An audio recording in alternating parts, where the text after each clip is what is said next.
Hello BSc third year student, कैसे हैं आप सभी लोग। उम्मीद है आप लोग बहुत अच्छे होंगे। माय नेम इज़ आशीष गिरी। आज के इस वीडियो के अंदर हम डिस्कस करेंगे बीएससी थर्ड ईयर जियोलॉजी के 5th सेमेस्टर के फर्स्ट पेपर में आपका थ्योरेटिकल पेपर आता है diversity of non coordinates and economic geology. Student, इस सेमेस्टर से ऑलरेडी मैं कुछ इंपॉर्टेंट वीडियोज़ कवर कर चुका हूँ जो कि आपके एग्जाम पेपर के लिए मोस्ट इंपॉर्टेंट है।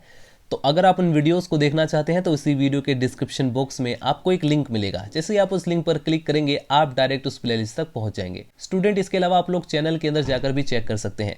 आज के इस वीडियो के अंदर हम डिस्कस करेंगे टीनिया सोलियम के एक्सटर्नल मॉर्फोलॉजी के बारे में। एग्जाम पेपर में कई बार लॉन्ग क्वेश्चन में, शॉर्ट क्वेश्चन में टीनिया सोलियम के एक्सटर्नल मॉर्फोलॉजी से रिलेटेड क्वेश्चंस पूछे जाते हैं। तो इस वीडियो के अंदर शॉर्ट क्वेश्चन कहां पर पूछे जाएंगे उसके बारे में आप लोगों को जानना है, साथ में नोट्स भी बनाते रहना है। चलिए स्टूडेंट, वीडियो को स्टार्ट करते हैं। हेडिंग डाल लीजिए क्लासिफिकेशन। फर्स्ट ऑफ ऑल हम ये देख लेते हैं कि टीनिया सोलियम ये जो जानवर है इसको किस प्रकार से क्लासिफाइड किया गया है। तो इसे फाइलम प्लेटिहेल्मिन्थीज के अंदर रखा गया है, क्लास सिस्टोडा के अंदर रखा गया है, सब क्लास यूसेस्टोडा के अंदर रखा गया है, ऑर्डर है साइक्लोफाइलिडिया। स्टूडेंट, इसके क्लासिफिकेशन से आप लोग डेफिनेटली ये समझ गए होंगे कि किस प्रकार का एनिमल है, राइट।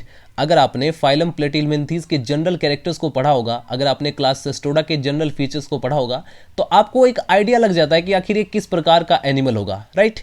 हेडिंग डाल लीजिए हैबिट एंड हैबिटाट। इससे हमें समझ में आता है कि ये जो एनिमल है ये कहाँ पर रहता है, किस जगह पर रहता है, इसका वास स्थान क्या है।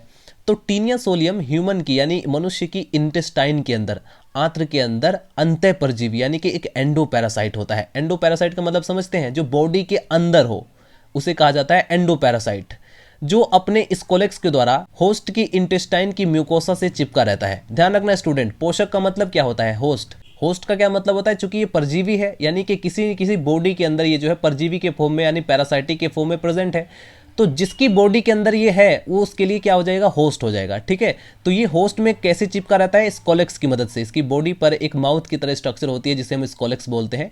ये क्या करता है, स्कोलेक्स की मदद से इसकी इंटेस्टाइन की म्यूकोसा से चिपका रहता है तथा इसका समस्त शरीर यानी कंप्लीट बॉडी इंटेस्टाइन में स्वतंत्र रूप से लटका रहता है, राइट। यह अधिकतर उष्णकटिबंधीय व उपोष्ण कटिबंधीय प्रदेशों में पाए जाने वाले तथा सूअर खाने वाले मनुष्य में पाया जाता है। तो ध्यान रखना स्टूडेंट, यहाँ पर एक पिग भी साइकिल के अंदर आ जाता है, एंटर कर जाता है।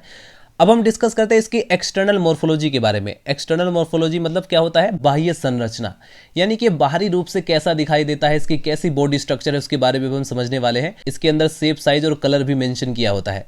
तो हेडिंग डाल लीजिए शेप, साइज एंड कलर। टीनिया का शरीर जो होता है उसकी जो बॉडी होती है अत्यधिक लंबा, चपटा तथा फीते की तरह रिबन के आकार का होता है तथा यह बहुत से सेगमेंट में डिवाइड रहता है, राइट। यानी काफ़ी सारे खंड होते हैं इसकी बॉडी के अंदर, सेगमेंट्स होते हैं जिनमें डिवाइड रहता है, जो एक पंक्ति में लगे रहते हैं, एक रो में लगे रहते हैं, अरेंज रहते हैं और रचना में लगभग समान होते हैं। प्रौढ़ जंतु में 3 से 5 मीटर तक लंबा होता है, परंतु कभी कभी यह 8 मीटर तक लंबा भी हो जाता है। इसका रंग जो होता है अपारदर्शी सफेद रंग का होता है, किंतु भूरा, पीला या हल्का पीला भी हो सकता है। अब हम बात करते हैं इसकी डिवीजन ऑफ बॉडी, यानी कि इसका जो शरीर होता है उसको कैसे हम डिवाइड करके स्टडी कर सकते हैं। हालांकि आप लोग डायग्राम सिंपली देख सकते हैं, ये टीनिया सोलियम का डायग्राम है। इसमें आगे की तरफ आप लोग देखेंगे, अभी आप लोग थ्योरी को स्किप कर दीजिए, अभी ध्यान से देखिए इस डायग्राम को। इस डायग्राम में आपको समझ में आ जाएगा कि इसकी बॉडी किस प्रकार की है।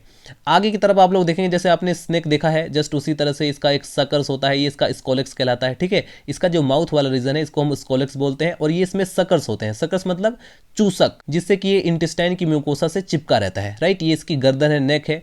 ये इसमें इमेच्योर सेगमेंट्स होते हैं, यानी कि हमने क्या किया, इनकी बॉडी के अंदर सेगमेंट्स को डिवाइड कर दिया। ये इमेच्योर है यानी कि अपरिपक्व है, और ये जो पीछे की तरफ आपको दिखाई दे रही है ये मैच्योर सेगमेंट्स होते हैं, राइट। तो ये रही हमारी टीनिया सोलियम की बॉडी। अब हम थ्योरी को कवर करते हैं। टीनिया सोलियम के शरीर को 3 भागों में बांटा जा सकता है। एक तो है इसका हेड, सिर या जिसे हम स्कोलेक्स बोलते हैं। दूसरी है ग्रीवा यानी कि गर्दन, जिसे हम नेक बोलते हैं।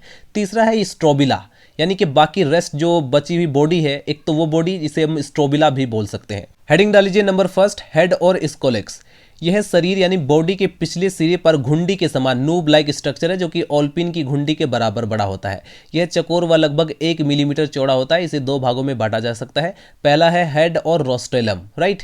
दूसरा जो होता है क्या, वो डिस्टल पार्ट है, पिछला भाग होता है। तो आइए सबसे पहले हेड और रोस्टेलम के बारे में जान लेते हैं। यह सिर का अगला शंक्वाकार भाग होता है जो कि कॉन्ट्रिक्टाइल होता है, संकुचनशील होता है। इस पर काइटिन के बने 28 नुकीले कंटक होते हैं। ये रोस्टेलम के चारों ओर 2 पंक्तियों में होते हैं। ये 2 आमाप के होते हैं, छोटे व बड़े होते हैं, राइट। अब यहाँ पर स्टूडेंट आप लोग डायग्राम देखेंगे, इसी चीज की बात हो रही है। जो इसका हेड है इसके बारे में बात की जा रही है। दोनों पंक्तियों के हुकों व कंटकों में क्रमिक रूप से रूपांतरण मॉडिफिकेशन होता है। प्रत्येक हुक या कंटक में एक आधार बेस, एक हैंडल होता है तथा शंकु के आकार का एक है।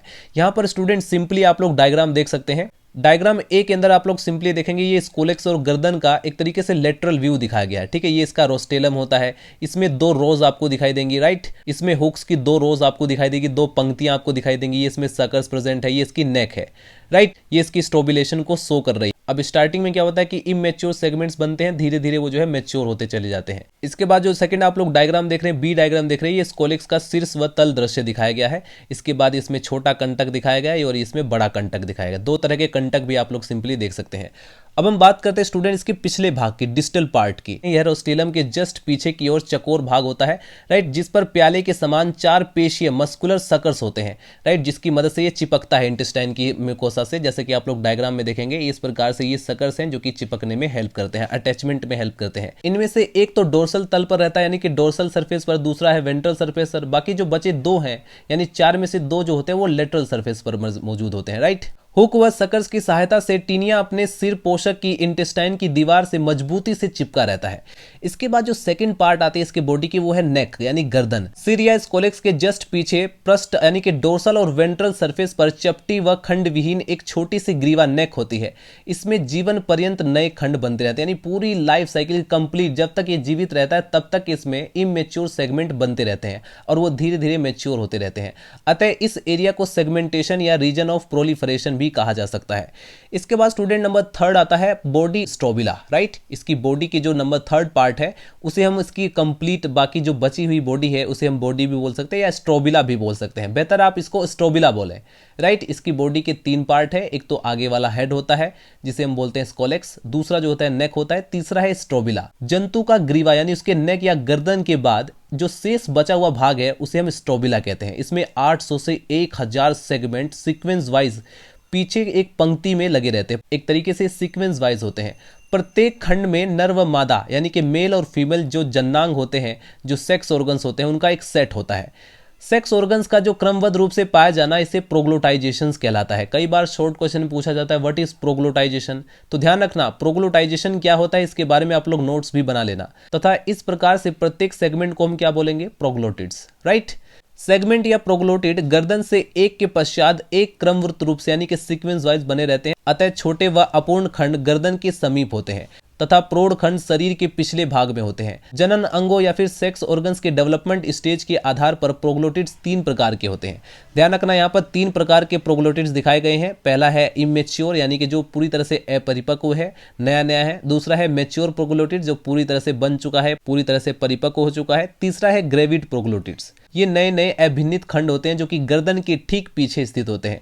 इसमें जन्नांग अंगों का पूर्ण रूप से अभाव होता है। इसमें अभी तक सेक्स ऑर्गन्स डेवलप नहीं होते हैं, दिखाई नहीं पड़ते हैं या फिर डेवलपमेंट की विभिन्न अवस्थाओं में पाए जाते हैं। इनकी चौड़ाई जो होती है वो लंबाई की अपेक्षा अधिक होती है। इनकी संख्या लगभग 200 होती है, राइट।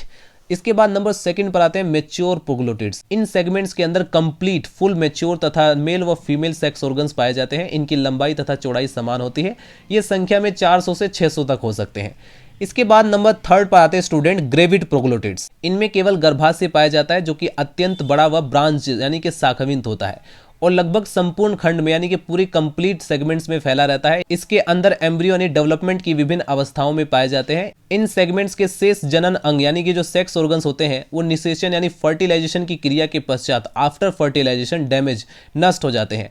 ये चौड़ाई की अपेक्षा लंबाई में अधिक बड़े होते हैं। शरीर के पिछले प्रोग्लोटिड शरीर से आगे होकर के पोषक यानी होस्ट की फिसिस के साथ बाहर आ जाते हैं। प्रोग्लोटिड्स के अलग होने की इस क्रिया को हम क्या बोलते हैं, एपोलाइसिस। स्टूडेंट ध्यान रखना शॉर्ट क्वेश्चन में आपसे पूछा जा सकता है व्हाट इज एपोलाइसिस। एपोलाइसिस क्या होता है या प्रोग्लोटिड्स क्या होते हैं या स्ट्रोबिला क्या होता है, कई बार शॉर्ट क्वेश्चन में पूछा जाता है लेकिन स्टूडेंट कंफ्यूज हो जाते हैं। अभी अगर आपने इसकी पूरी बॉडी स्ट्रक्चर को समझ लिया है तो आप लोग इसका जवाब आसानी से दे सकते हैं, राइट। तो आज के इस वीडियो के अंदर हमने डिस्कस किया टीनिया सोलियम के एक्सटर्नल मॉर्फोलॉजी के बारे में। नेक्स्ट वीडियो के अंदर हम डिस्कस करेंगे टीनिया सोलियम के इंटरनल स्ट्रक्चर के बारे में। सो स्टूडेंट्स मिलते हैं नेक्स्ट वीडियो में। अगर आपको कोई डाउट हो तो आप लोग कमेंट सेक्शन में पूछ सकते हैं। अगर आप लोग चाहते हैं किसी इंपॉर्टेंट पर्टिकुलर टॉपिक पर वीडियो बनाना तो आप लोग कमेंट सेक्शन में मेंशन कर सकते हैं। मिलते हैं नेक्स्ट वीडियो में। Bye bye, Tata.